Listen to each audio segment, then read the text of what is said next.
This episode of Mission Log is brought to you by HostGator.com. Do you need to launch your own website?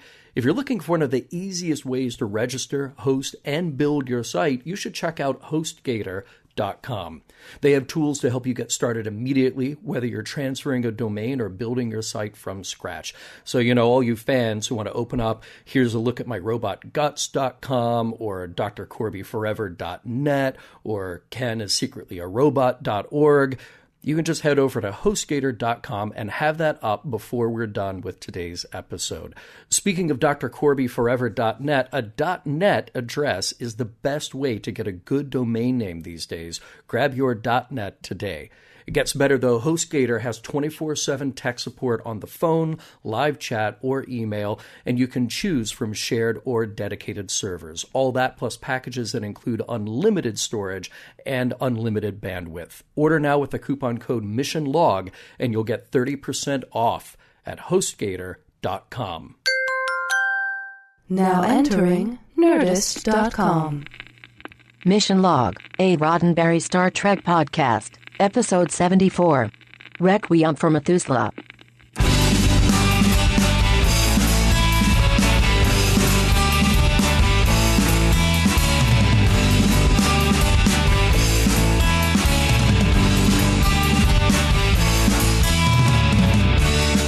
Welcome to another episode of Mission Log, a Roddenberry Star Trek podcast. I'm Ken Ray.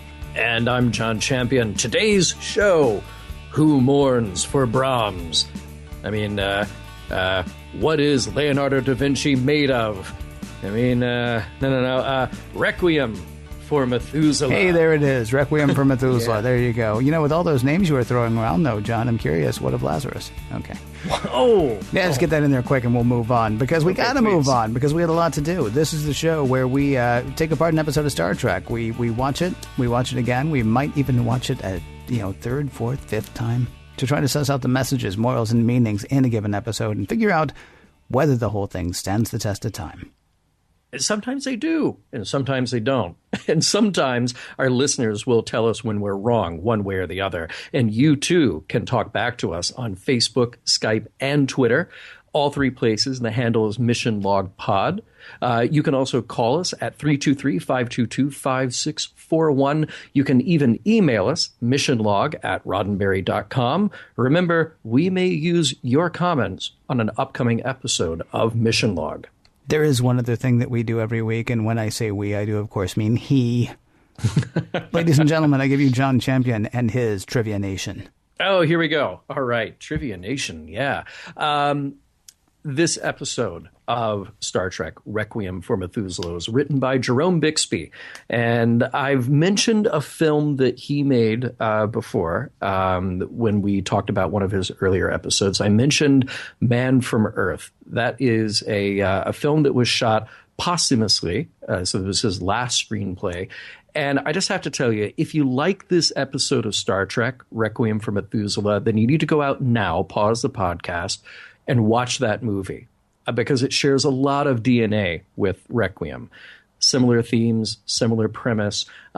It's kind of like Bixby doing his greatest hits, but it kind of works here for some reason.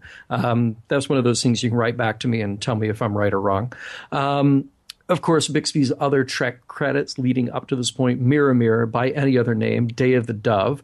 And, of course, we know Jerome Bixby from other great science fiction works that he did. Of course, he contributed to Twilight Zone, many, many other shows. So it was kind of great to have a send-off for Jerome Bixby here. And by the way, this episode, I always found this very entertaining. It is name-checked, the title of the episode, at the beginning of the movie Free Enterprise. So, Ken, obviously you remember, and many of our listeners remember when we had Mark Altman on as a guest, and he was the co-writer of Free Enterprise.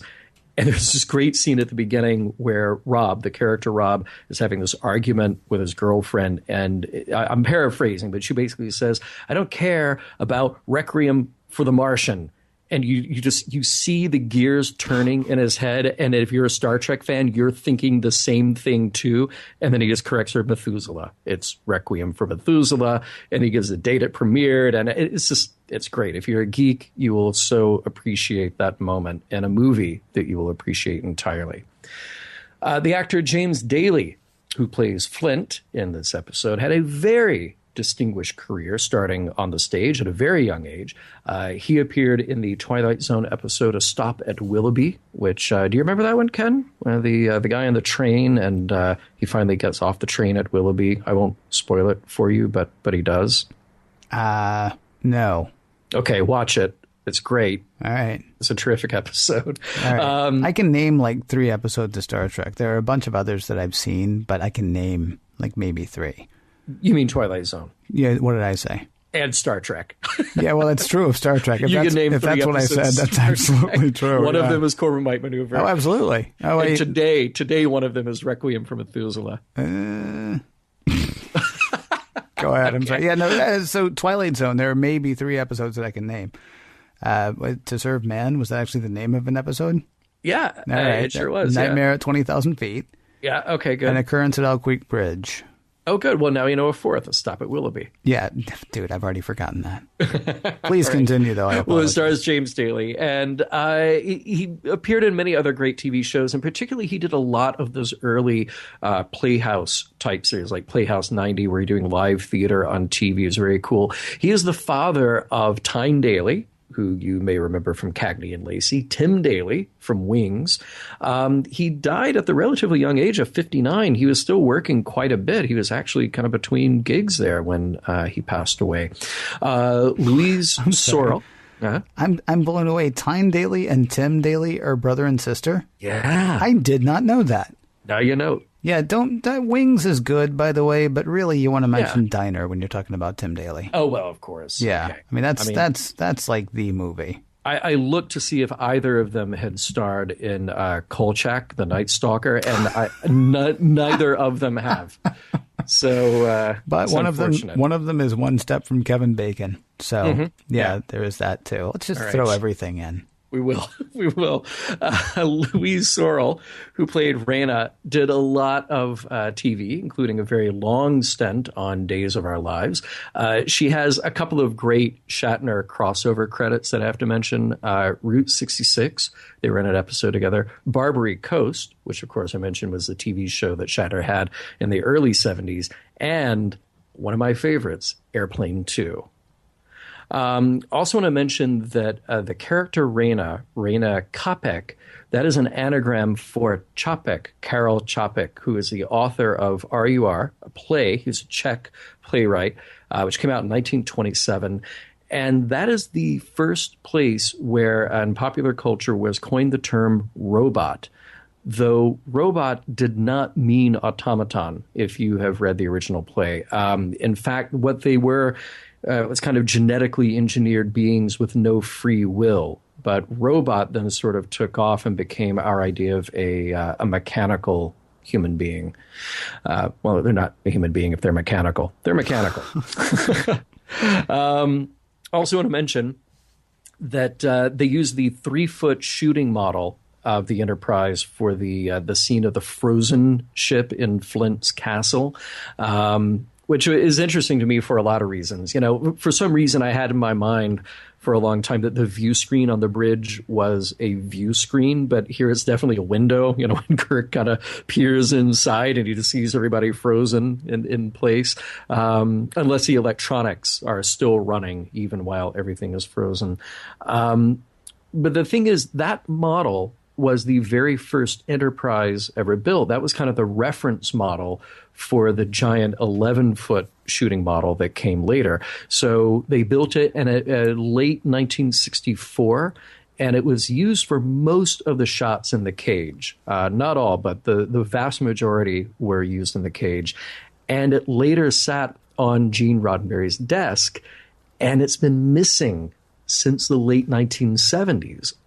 It was on his desk, it got loaned out, and apparently he forgot who he loaned it to, and now nobody knows where it is. And by the way, I checked it out with our executive producer, Roddenberry. He says that, yeah, he knows about it. He has been accused of throwing it in the pool when he was young. He says, and just for the record here, he definitely did not throw that model in the pool. Okay. Have you asked him, though, about playing with it in the tub? No. That'll be our next conversation.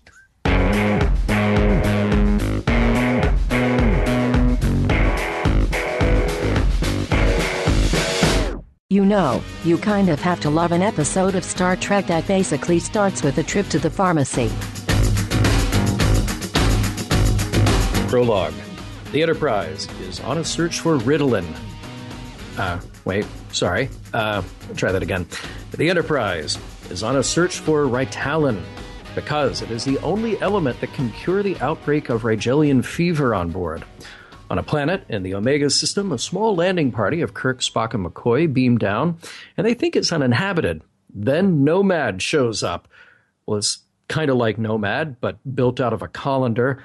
It's definitely dangerous, and it can probably drain pasta too. Then an old man, our man, Flint, shows up. He says they've got to get out of there. Act 1, spoiler alert, they don't get out of there. Okay, there's some begging and pleading. Flint is very insistent that the landing party must go back to their ship, and Kirk is appealing to Flint's compassion. People on the Enterprise will die if they don't get back a supply of Ritalin.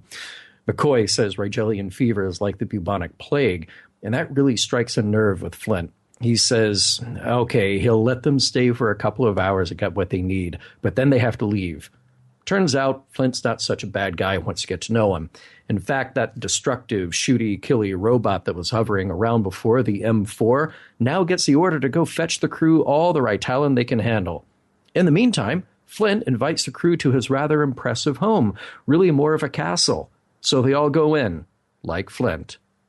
His pad is really cool. The guy is quite a collector. He's got artwork by Leonardo da Vinci and Reginald Pollock, Shakespeare's Folio, a Gutenberg Bible. Flint says he's alone, except for his robot assistant. Oh, but wait. Someone is watching all of this on a monitor from another room. When Flint leaves the crew, he enters that room to find a beautiful woman. His daughter? Definitely not. Wife? Girlfriend? She seems a little distant, but she's curious about the strangers. The guys are enjoying a brandy when M4 shows up with a bag full of Ritalin. Flint even offers to have it processed, and my has his attitude change, even invites him to stay for dinner. It's an offer certainly they can't refuse now that a beautiful woman has stepped into the room. Act 2. Rayna, the young lady has a name, is the daughter of a family who were employed by Flint. Her parents died and he took her in. She is awfully smart. She wants to talk with strangers about physics, medicine, the universe, everything. They'll even play a little billiards, and she'll wipe the table with them. Kirk is impressed. Yeah, he is impressed. Spock plays a waltz, and what kind of guest would Kirk be if he didn't cut a little rug with Rayna? He is even more impressed. In fact, Kirk seems to be making a real connection with Rayna. And might that be a little twinge of jealousy showing on Flint's face? No worry. McCoy is concerned that the Ritalin seems to be tainted and won't work as the antidote to the Rigelian fever. Spock is just more concerned with the fact that the waltz was written by Brahms and yet totally unknown. Kirk is more concerned about anything other than that. In the lab, Kirk is joined by Rayna. She's having a kind of existential crisis, to put it bluntly. She's lonely, but doesn't really understand her loneliness. She respects Flint, but, these are some interesting feelings surfacing now that Kirk is here. Gets very tender. Kirk is comforting, and he goes in for a kiss when, wouldn't you know, M4 shows up, ready to break the Kirk mojo. Act 3. M4 is in no mood to negotiate. It's got Kirk cornered, and it won't even listen to Rayna's begging it to stop. Fortunately, Spock was nearby and able to get off a phaser blast to disintegrate M4. Flint is seemingly okay with the whole thing because who should glide in now but a duplicate M4? Just a subtle and then not so subtle reminder that Flint is in charge. What better way to do that than to take Kirk down a peg or two in front of Rayna? But Spock clues in quicker than Kirk that there is some jealousy in play. Spock is putting together the other pieces to the puzzle. He figures that from his tricorder reading, Flint is more than 6,000 years old, but he's definitely human. Flint has been watching everything on the monitor, but he assures Rayna that he will let them go with the right talent they need. Spock leaves for the lab as Rayna joins Kirk to say goodbye, and Kirk finally gets that kiss without getting Kirk blocked by that wayward security system. He asks her to join him on the Enterprise since he knows she loves him rather than Flint. In the lab, McCoy tells Spock that that robot stopped processing the right talent, which means Flint must want them to stay. When they report this to Kirk, he's ready to just take what they need, assuming Flint is up to no good. They decide to enter the private area of the lab on their own, though Spock is a bit hesitant to let Kirk go in. And there they find the right talent. Oh, and also they find a bunch of beds with individually numbered robot bodies of Rayna in stages of assembly. Might be time we had the talk with Kirk. Maybe not the talk, but a talk. The kind of talk you have to have when you realize your best friend's girlfriend is just one of many robots off an assembly line. Act 4. Kirk is a little shaken. Flint shows up to explain what's going on. He is thousands of years old, and he took on the guise of all those great men of history, Brahms, Da Vinci, Alexander, Lazarus, and Methuselah. He was born in Sumeria, and he simply never died any time he should have.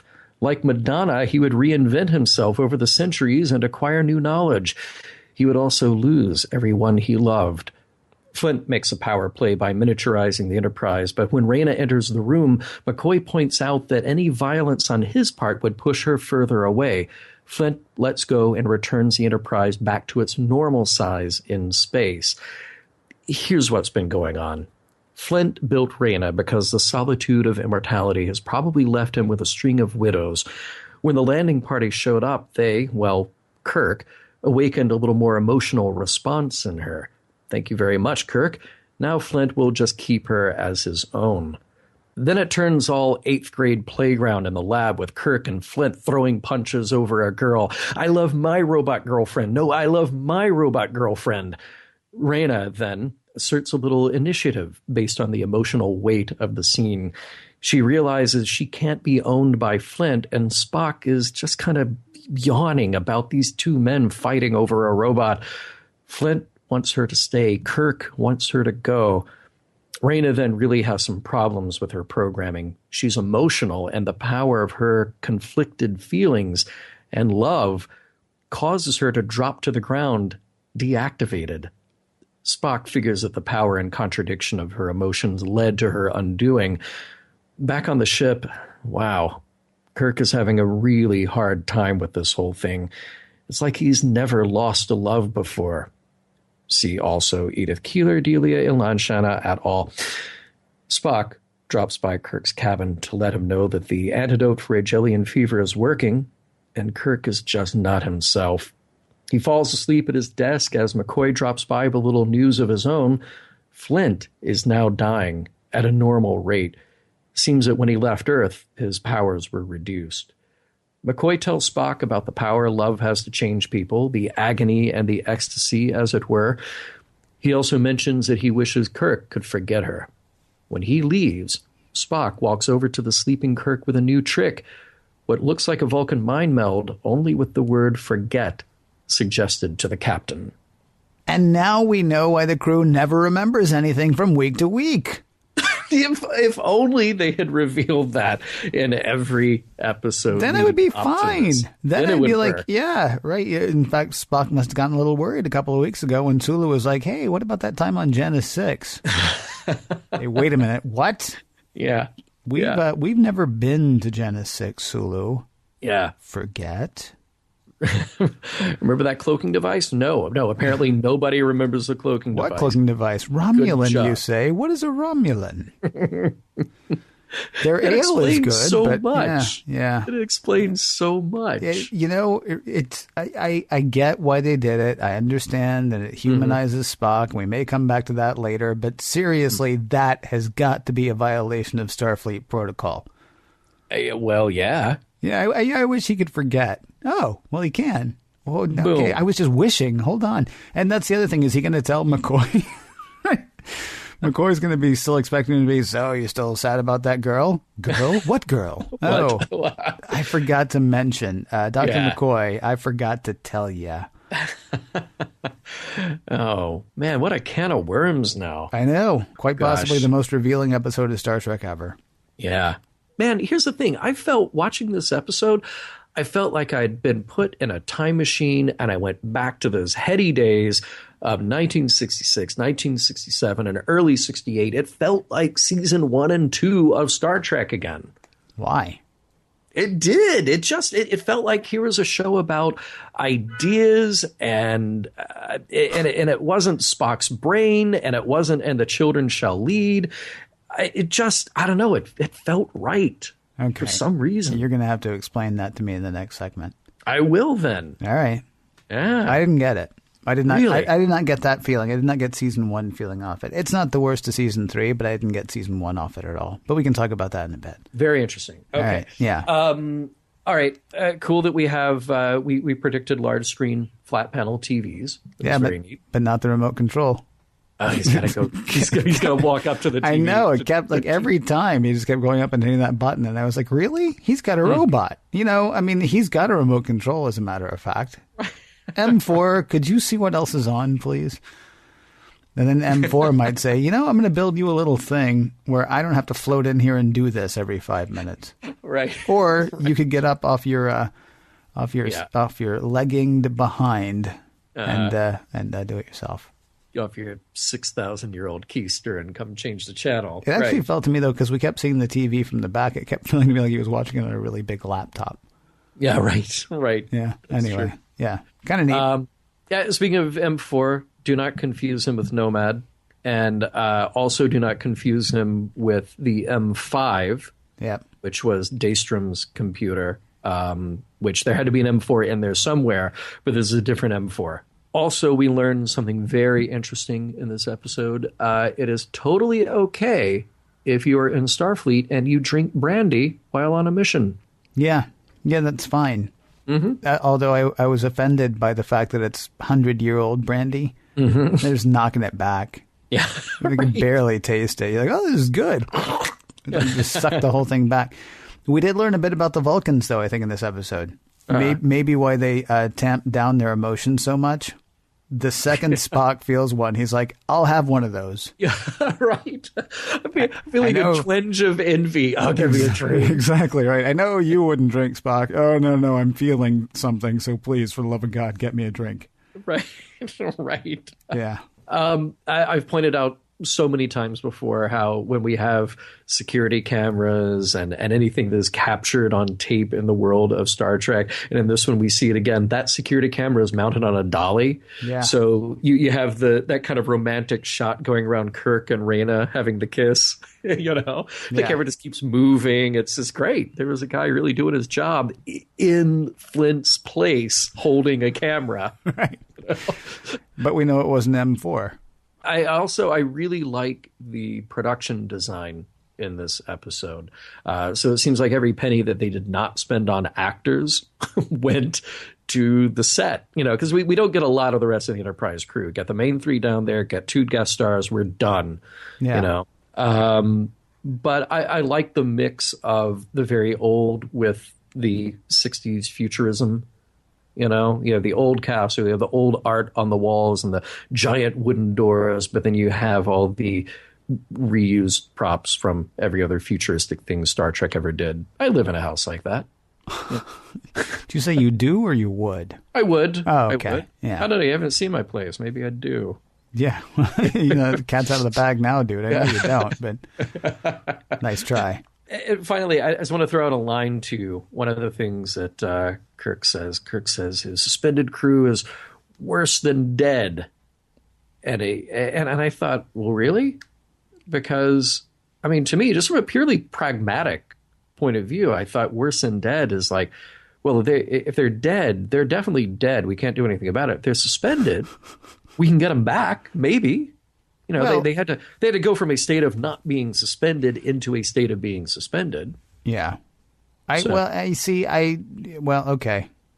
first of all, dead's not dead in Star Trek, and you don't even have to be a Vulcan. I mean, for that to be the case, because we can go back in time. We just do it so much now.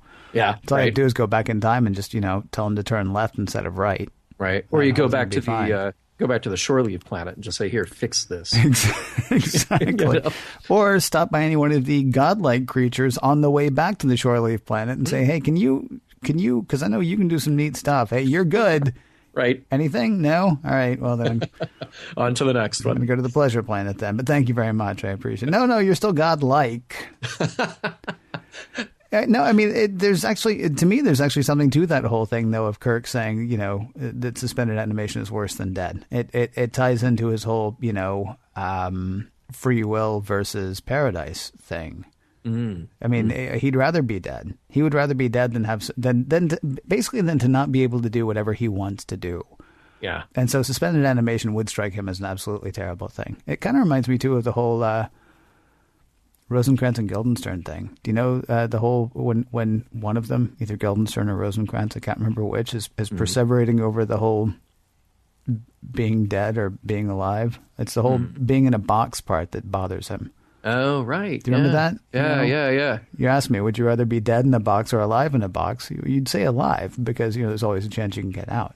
Right. But it's the in a box that bothers him. And so, I don't know. I know it's just a throwaway thing to you, but when you say, worse, suspended animation is worse than dead, personally, I don't think so. Kirk, absolutely. And by the way, he would have no problem deciding that for the 429 people who serve under him. I know. Yeah, he's set. Well, I was thinking, Captain, maybe it would be okay to be in suspended animation. No, Scotty. Nope. Really, you would rather be dead. I think no. And to prove it, I know how to blow up the ship, and I don't mind doing it from time to time. Oh, Scotty, give me a little help on this, though, would you?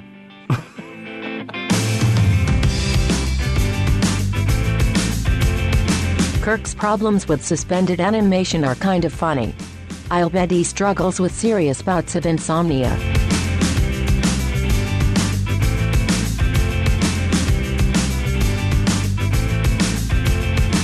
And now, dear listener, something I don't know that we've ever done on Mission Log, a dramatic reenactment of a scene from Requiem for Methuselah. In this scene, I will be playing the devastatingly handsome, incredibly intelligent Spock, and John will be playing the lovely and talented Rayna. What else interests you? Everything. Less than that is a betrayal of the intellect. And scene. Wow, well done. Thank you. Well, no, to you. No, really, if I weren't playing a like Vulcan, Spock. I'd be in love. Yeah. I pulled that line because I thought it was so good until we did it. But I thought that was a great way to introduce the idea of a female android who is not Sherry Jackson in What Are Little Girls Made Of? Because you and I have expressed how great Sherry Jackson in What Are Little Girls Made Of was. She may just be the gold standard of android women in science fiction. Am I right? Yeah. Well, she's lovely. I mean, she is lovely. Hats off to the costume director. Right. But the great thing about this is I thought it was a really clever way to lead into everybody. You see it in Kirk, you see it in Spock, you see it in McCoy, that they're all taken with her. That she is so effusive about knowledge and everything. She says everything. Less than that, it's betrayal of intellect. And I would go so far as to say that is a great attitude to have. That if you don't study everything, you're betraying your intellect. It's also an easy attitude to have when you're a frickin' machine that was built to do it. She doesn't know that. I know she doesn't know that. I know she doesn't know that, but I don't understand you're applauding it. What? Because you know that. I mean, you've heard that she's a robot, right? Mm-hmm. All right, fine. I've been told. But she presents an intellectual interest, a desire for education. Yes. And I think that is laudable. Okay. Well, it would be laudable again if she were a person. She doesn't know she's not a robot yet. Doesn't matter that she doesn't know that she's not a robot. I'm not sure why you find it laudable, because you know that she is. Well, maybe we just learned something from a robot that is a good idea to. We learned something from a robot who didn't know that she was a robot. It's getting too meta. No, I mean it's a cute line. It's a great line. It would be a great thing if we came across somebody who felt that way. You could argue that Methuselah felt that way, although he doesn't really have much choice. I guess he could waste eternity just watching TV. I mean, or doing something. I mean, there are definitely other things he could do. I mean, he made a lot of money, but it sounds like he made a lot of money just so he could get away. Right. I mean, it sounds like he really built himself up so that he could remove himself from people because being around people became too painful. Yeah. So, I mean, to see that kind of thing in somebody who is long-lived, or even somebody who's short-lived, for that matter, I mean, it's kind of neat. But, I mean, to say, wow, she's a neat character because she just wants to learn. Well, because she was programmed to just want to learn. Yeah. Yeah, yes, she was. All right. I want to go back to something I mentioned before. Okay. I mentioned before how, to me, this felt like earlier Star Trek. It didn't feel like season 3 Star Trek. And here's the thing. We just did this episode, The Mark of Gideon, where it felt like the writers had not seen Star Trek at all. And even though it was written by D.C. Fontana and John Meredith Lucas, and they know Star Trek like nobody knows Star Trek, it just felt like, did nobody read this? Anybody figure? But this one, we're on familiar territory. I already mentioned What Are Little Girls Made Of, and definitely there's a lot of shared DNA in those episodes. Even if drinking is out of character for Spock, all of this felt very justified and it felt very believable. Now, there are things that I will agree with you are not believable. I know we're going to get to a big thing that is not believable coming up. Maybe we should go ahead and get to it now. And then if I can go ahead and get past that. Okay, go ahead. Finish what you were going to say, but we're going to have to hit that quick. Yeah, I was going to say that to me, the fact that we had an episode again where you're presented with this idea and you are presented with the conflict over the idea and the idea of discovery. McCoy and Spock and Kirk putting the pieces together and figuring out who this guy is. It felt like older Star Trek. Now, the bar has been lowered a bit in season 3.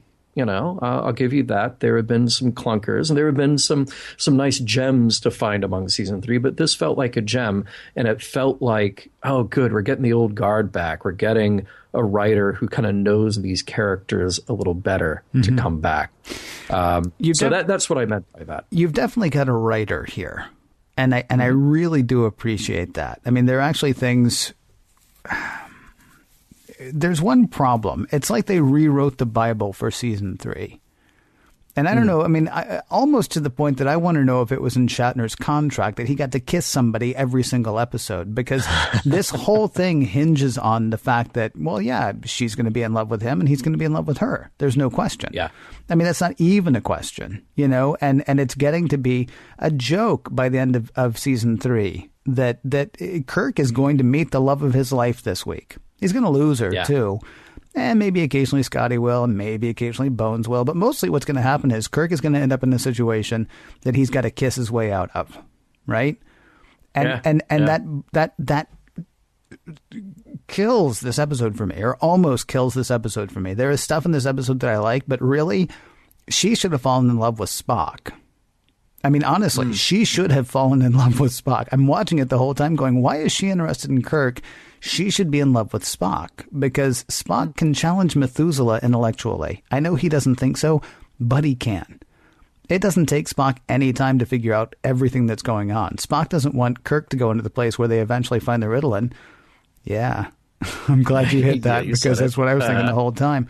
He doesn't want him to go in there because he knows they're going to find a bunch of robot Raynas. I mean, he's put all of this together. He knows that it's Leonardo da Vinci and Brahms. He knows everything that's going on. And she, it seems to me, should have been in love with him. But it's Kirk. It's always Kirk. And, of course, he's going to be in love with her, too. And there was no reason that he should have been in love with her except that she was hot. Kirk is not the guy who's interested in, ever-expanding intellect. In fact, Spock's like, this is really weird. And Kirk's like, save it. You know what I mean? I mean, right? So he's not in love with the brainy girl. He's in love with the beautiful girl. Now, I will say, she's crazy beautiful. I mean, it's like her face is like weird beautiful. Like you look at her and you're just like, well, sure, anybody would fall in love with her. But here's the thing. Anybody would fall in love with her.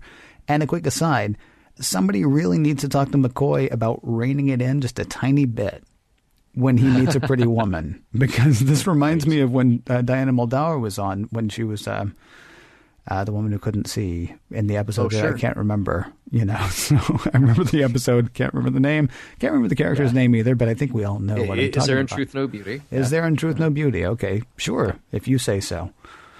Not based on Ode to a Grecian Urn, by the way. I do know that. Nope. Yeah. Nope. I mean, he's a little too effusive in his praise.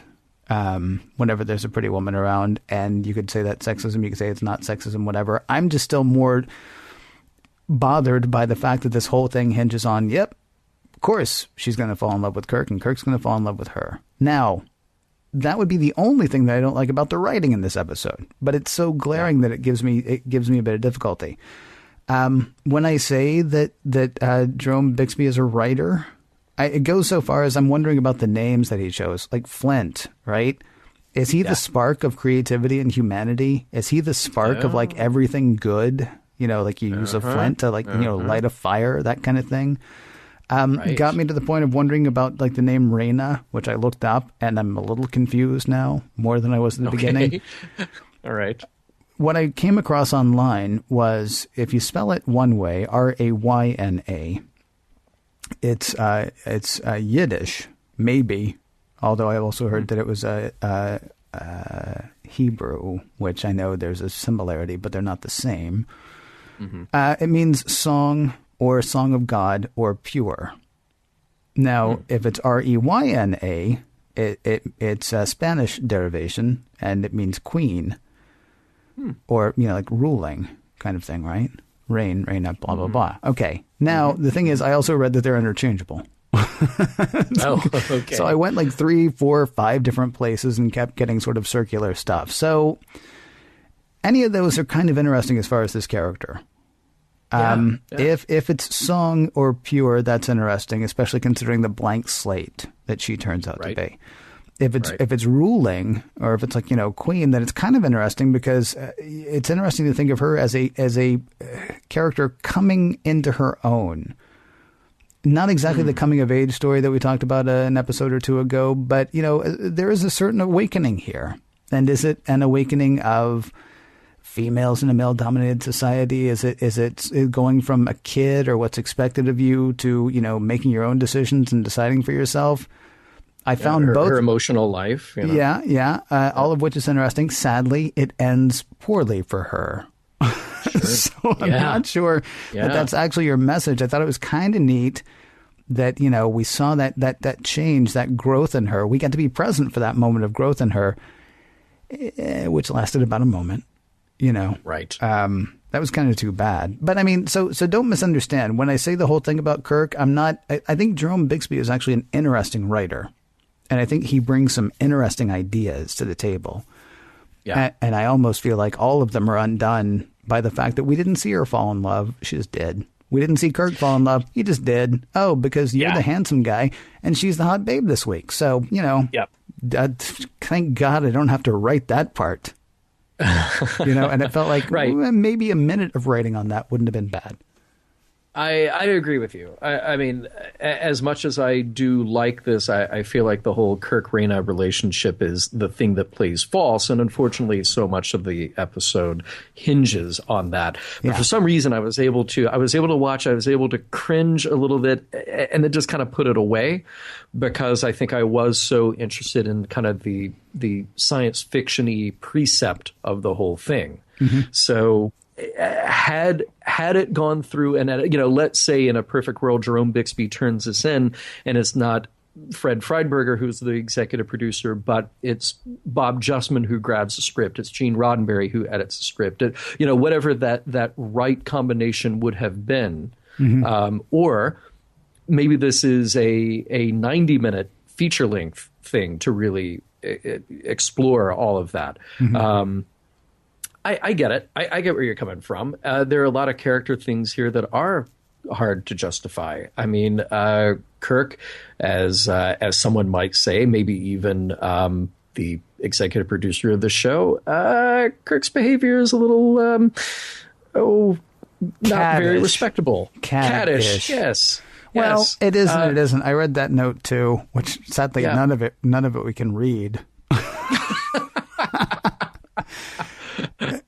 Rod's opinion seems to be that Kirk kind of oversteps his bounds, and I would disagree with that, honestly, because Rayna's not in love with Methuselah, whose Flint. name is not Methuselah. Yeah. Thank you. Rayna's not in love with Flint, and Flint actually kept Kirk there because he saw that Rayna was starting to be stirred.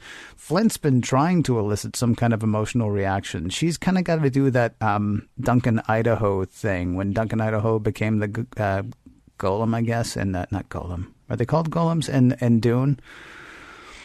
God Emperor of Dune, forgive me, I'm going to go aside really quickly. God Emperor of Dune, Duke Leto II has figured out how he can get Duncan Idaho, who has been a servant of his family for like 2,000 years, to come back to him every time. He basically has to bring him to this emotional cusp where Duncan basically wakes up. And that's the kind of thing that Flint has been trying to get to happen with Rayna.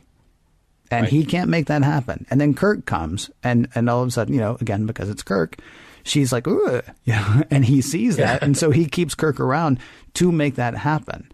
So you can't really fault Kirk at that point. He was brought there to be her love interest. Now, again, that shouldn't have worked, but it did.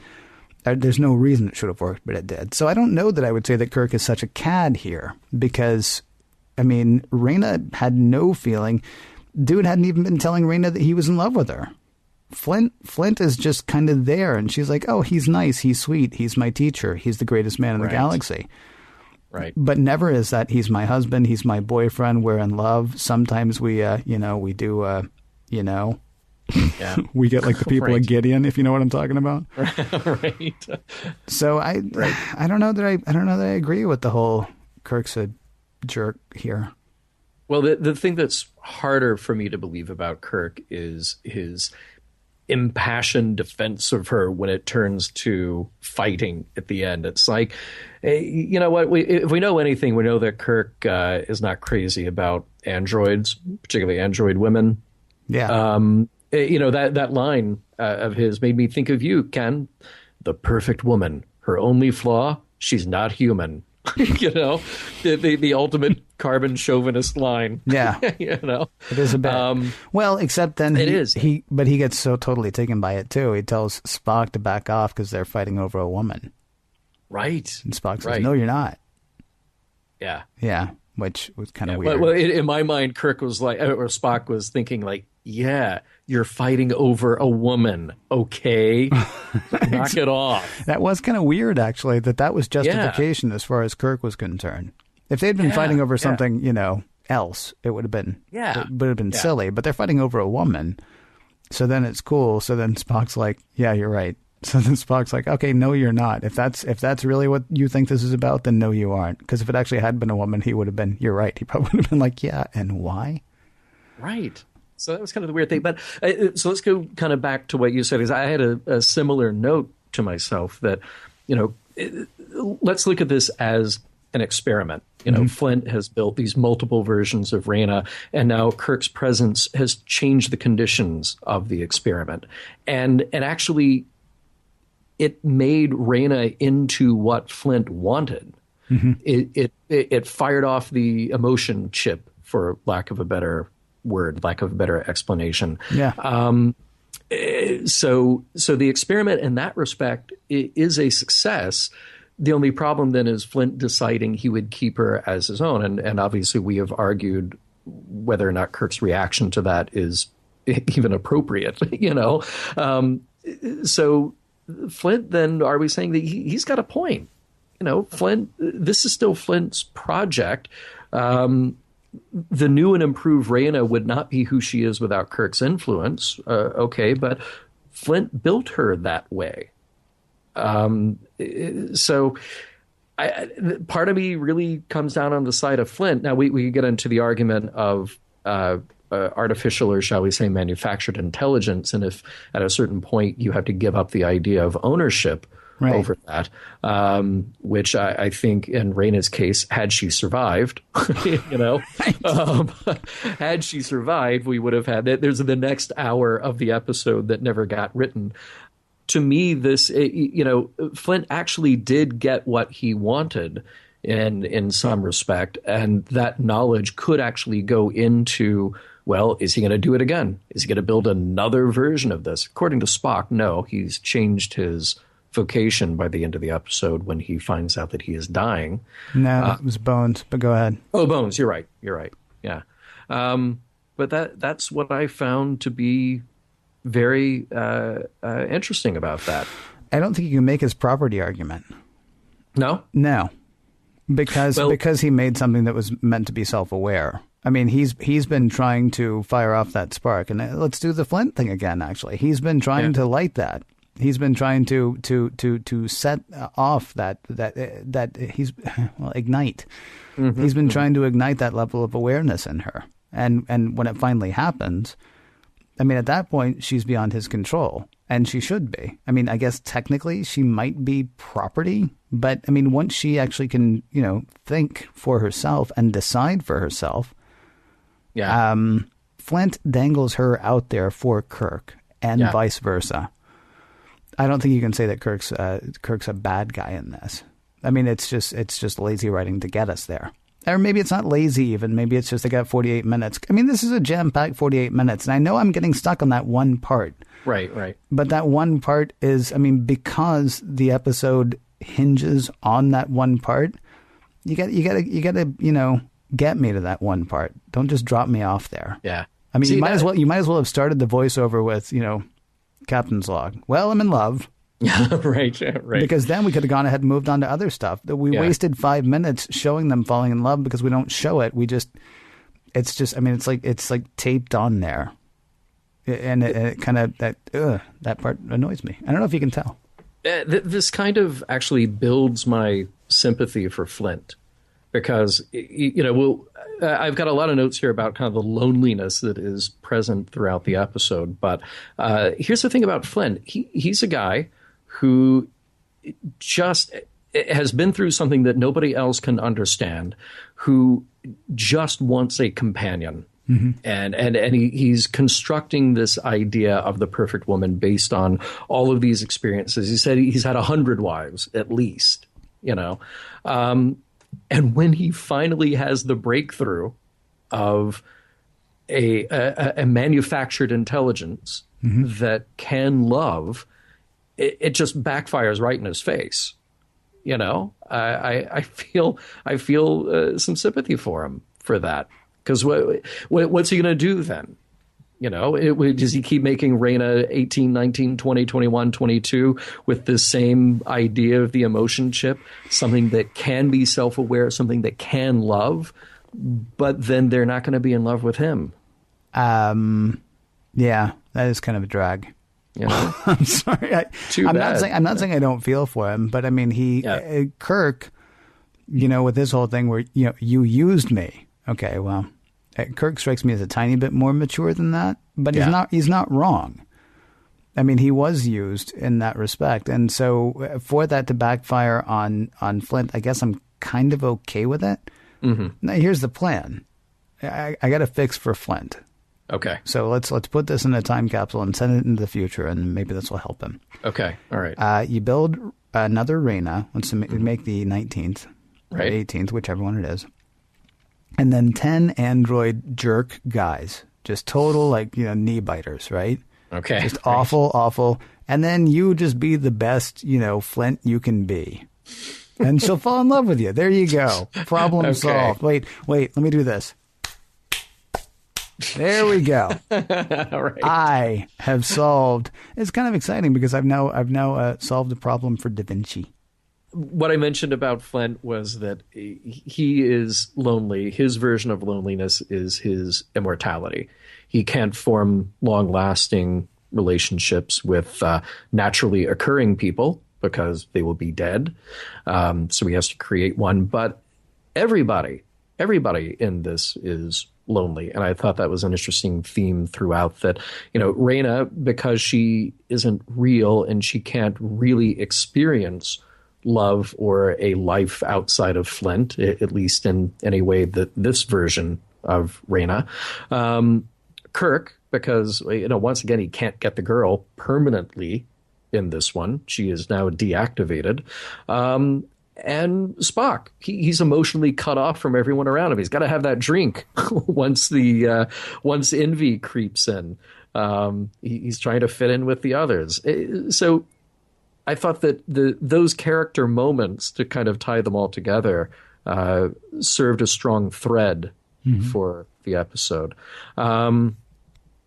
Couple of other things that I thought about. I mean, science fiction has done this a lot, where we talk about the downside of immortality, that it opens up these problems that we haven't even begun to grapple with. And, every few years you'll see that in kind of popular media about a scientific breakthrough that'll tantalize us with the possibility of extended or possibly indefinite lifespans. And then we realize the cold, hard reality of that. Well, okay, what if we're indefinitely alive, but we're 120 years old and we don't have all of our physical faculties? And what do we do about overpopulation? And there's all these issues that come up with that. So I respect that science fiction is an interesting place to deal with that problem. The other thing that I thought was interesting, and I think Rod and I both picked up on this, is the idea of Flint having been everybody who was important, And I mentioned Jerome Bixby's movie, Man from Earth, and you'll see a similar thing played out there, though with some different characters. Well, he's not everybody. I mean, you jokingly said he was Lazarus, but he wasn't. I mean, Lazarus was actually a name they didn't mention. Right. And he wasn't Einstein. I mean, he can actually only be everybody up to the point where we start having photographic representation, right? Yeah. Then you got to lay low, which is kind of an interesting thing. I mean, you can be really, they only mentioned, I mean, he mentioned a lot of people. He sort of rambled off a lot of names. But did he say he was Moses, or did he say he knew Moses? He says he knew Moses. Okay, I'm okay with that. And, and that was kind of cool. Yeah, and I'm okay with that. You can be, I mean, if you're smart enough. I think the problem that I had, honestly, was that he was smart enough to know that he should get an original Shakespeare and an original Gutenberg Bible. That he was like, oh, that's going to be important. I'm going to grab that. Yeah, saving that. And I know that because it just came out yesterday. I mean, it's that part bothered me more than, because he's an exceptional guy, right? And if you've got a long time to be around, then maybe he wasn't even that exceptional to begin with. But after 200 or 300 or 400 years, you might start learning a thing or two about a thing or two. You can be Brahms if you've got 300 years to learn to write and play music. Right. Yeah. So exactly. that didn't bother me quite so much. Yeah. If you were, well, see Man from Earth. And I think we should wrap up our topical discussion here, the way that the episode wrapped up. Let's talk about that. One of us has to die? One of us has to forget. No, let's talk about that mind meld. No, I don't know if you remember, but we began with that. Actually, we did that after your closing thing there. It may have actually affected you. I want to talk about the more serious side of that. All right. Yeah. First of all, is that a huge invasion of privacy that Spock takes it upon himself to make the captain forget? This to me so interestingly describes the duality of Spock, that this to me is an act of compassion. It is a huge act of compassion that he sees his friend hurt, so he goes to try to stop the pain. He could justify it logically, saying the captain was incapable of doing his job. I had to give him the medicine to make him able to do his job, and it just happened that medicine was to make him forget the robot girlfriend that he had. But, we've seen Kirk love and lose a few times. Look at Alana Troyes. He's okay, according to McCoy, as long as he's got the Enterprise. So it seemed like just kind of a matter of convenience that this is the episode that he had to do. The forget thing. And I just wonder, knowing what we know about Kirk, would it not have been easier for him to get over an artificial girlfriend than it would for him to get over a real girlfriend? Or would that have just been like uncomfortable for people on the ship?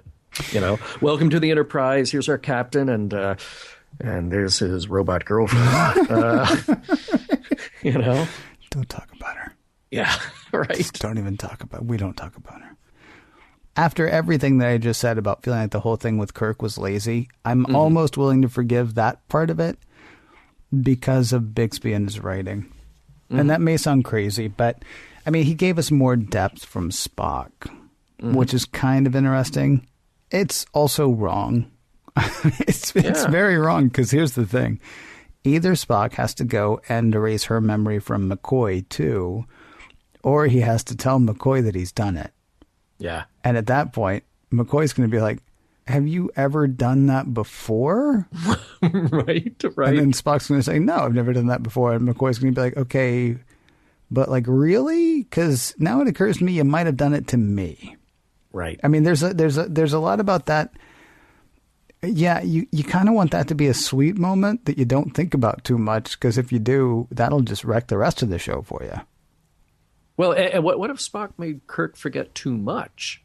Yeah. And he was like, McCoy comes and like, hey, we cured the Rigelian fever. What Rigelian fever? Right. Rigelian fever. That was the thing with the... thing. We had that? Yeah. What? Yeah. and does Kirk have to go back and review their mission logs? You know? What? Does he listen to his own captain's log? I would be interested how that plays out. Or like when they play it up, when they play it at Starfleet like 6 months from now, and then some admiral with a heart of gold calls him. He's like, hey, by the way, sorry about your girl. Yeah. It's why does everybody keep saying that? Although in this season, Kirk would be like, yeah, which one? Yeah, right. So, Kirk belittles Dr. Corby's Andrea for being a robot that thinks it's in love. Then falls crazy in love with Flint's robot Rayna. 3 seasons can really change a starship captain.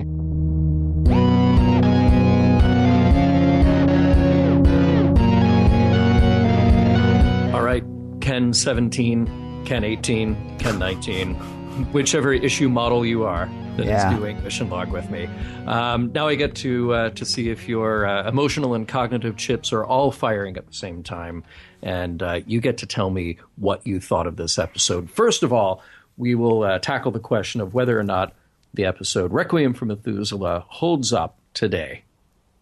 I have such a problem. I have such a problem with any time. I was to say, we're just talking about the episode. I have such a problem. Right. I have I'm sorry. This is a symptom of the Mark 20.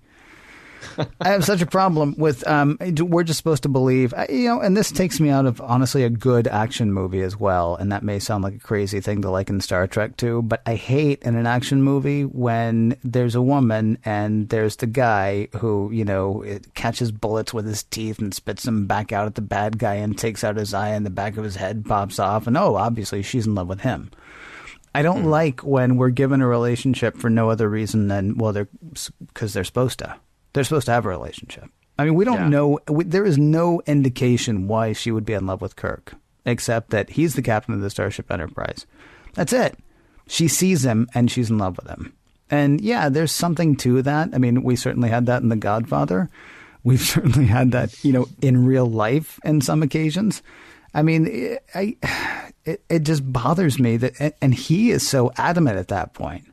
Hey, I just met you. And this is crazy, but come live on my spaceship with me. Leave this guy and come be with me forever based on 7.5 minutes of our being together. Right. You know what I mean? Right. That to me is such, that makes this episode so difficult for me. Now, there's a lot of stuff in it that I like. Like I say, the idea of the wordplay that I think is probably there because I think Bixby is that intricate in his writing, that I believe that Flint is meant to be a spark of something. I believe that Rayna, that name, I don't think he is somebody who chooses a name because it sounds neat. I feel like he takes a lot of time in a lot of the stuff that he's doing, and I think that's probably part of why I'm so disappointed by the fact that he took no time in deciding that they should be together. So I don't know. I mean, I guess really the answer to your question is I don't know. I tried to think maybe it was about her, sort of coming to her own or sort of her awakening, but that kills her. It would have been better for her had she never woken up, unless you go to the whole, or maybe not. I mean, maybe Kirk would say it's better that she died there, having come to some sort of realization, witness what he said about, his crew, suspended animation. That's worse than being dead. Maybe if she never has that awakening and dies, then he thinks she's just a useless machine. Maybe he's in love with the robot because it had that moment of realization. I don't know. I mean, the one thing I will say is this episode does give you a decent amount to think about, I think. But I'm doing it in spite of the giant failing that is, it's season 3. So, of course, Kirk's in love this episode. What about you? You liked it a lot more than I did, I can tell. Yeah, I mean, first of all... I'm sorry, forgive me. Let me back up. Okay. I don't dislike it. Okay. I'm annoyed by that part to the point that I find it hard to recommend. Oh, interesting. Okay. But that's, I think I'm being really hard on that one part, and I'm not sure why exactly. It's interesting to me that in the nearly 50 years since this episode aired, that we've come so far from the problem of having a robot girlfriend to then the great Robin Roixop pop song "I'm in Love with a Robot." Check that out and add that to your iTunes library. No, I really do think this episode holds up.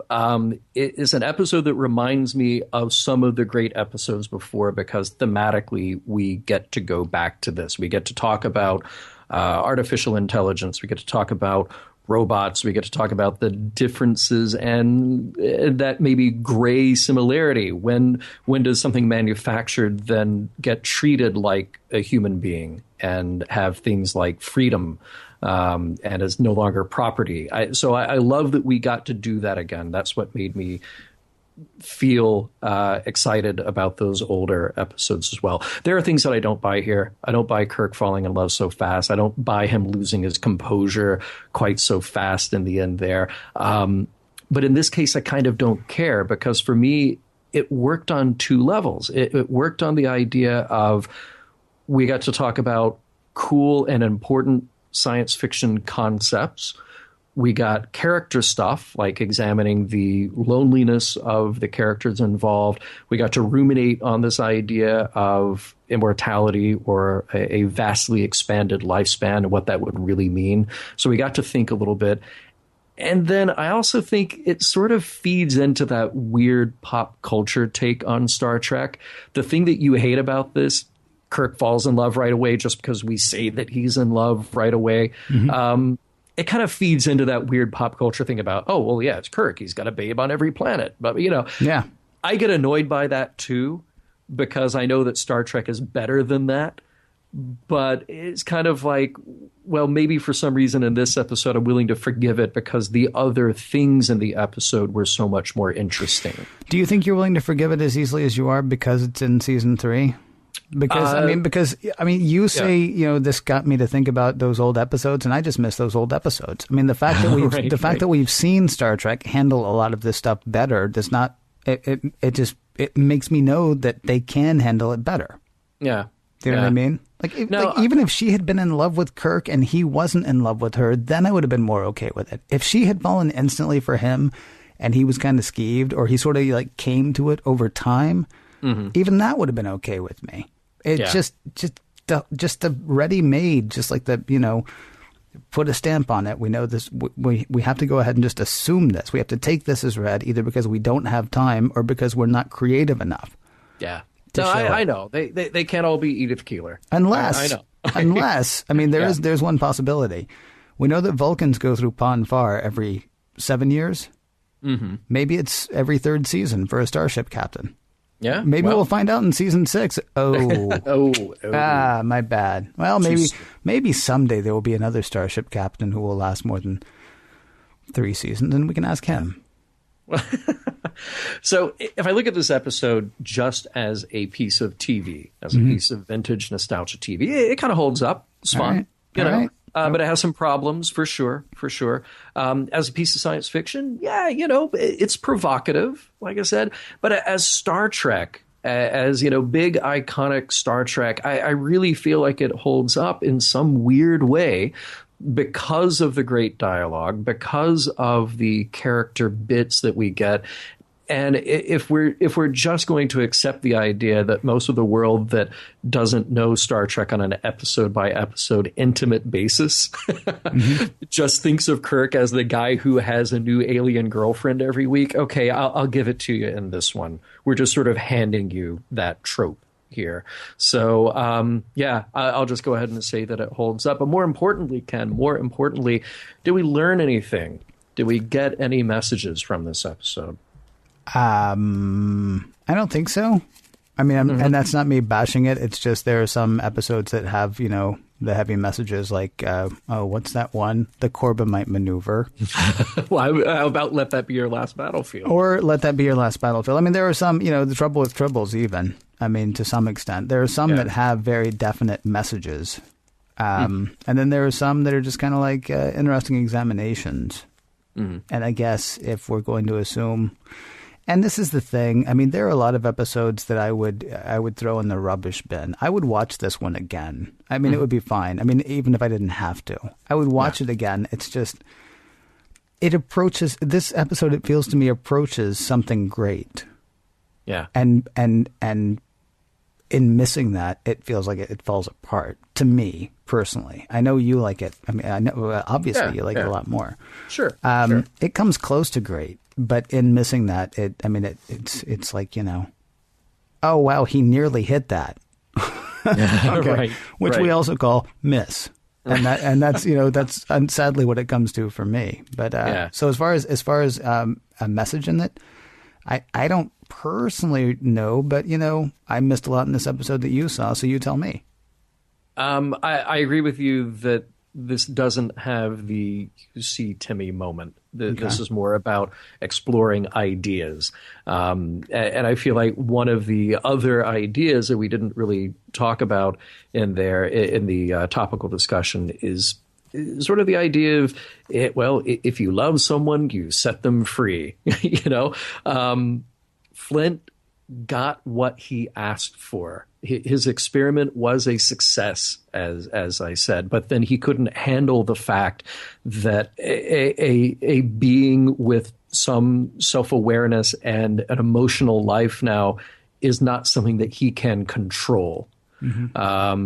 So I thought that was one of the more interesting outcomes of this. But all the other trappings of science fiction, the immortality, the exploration of when artificial intelligence becomes real to us, I thought all of that was great, kind of just room for us to wrap our minds around. No, it doesn't have the "you see Timmy" moment. Doesn't necessarily have to. There are great episodes that don't. Right. So I'm okay with that. Okay. I'm fine with that too. That's all right. That was not my issue. I don't have any issues. No. Wait, we're talking about the episode again, right? I'm a Mark 21 now. Okay. I have no problem. Good. Well, Ken, Mark 21, if you have no problem, I cannot wait to join you next week. Yeah, brother, it's the way to Eden.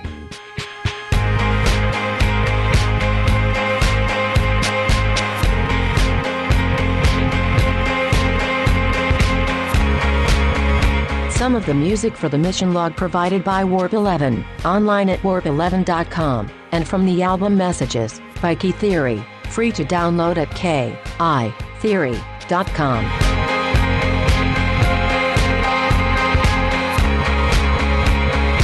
Grab your tambourine and gather round, brother. Next week's episode is going to sound, sister. We reach.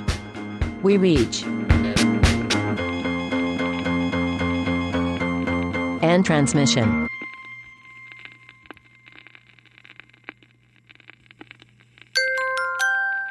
Now leaving Nerdist.com.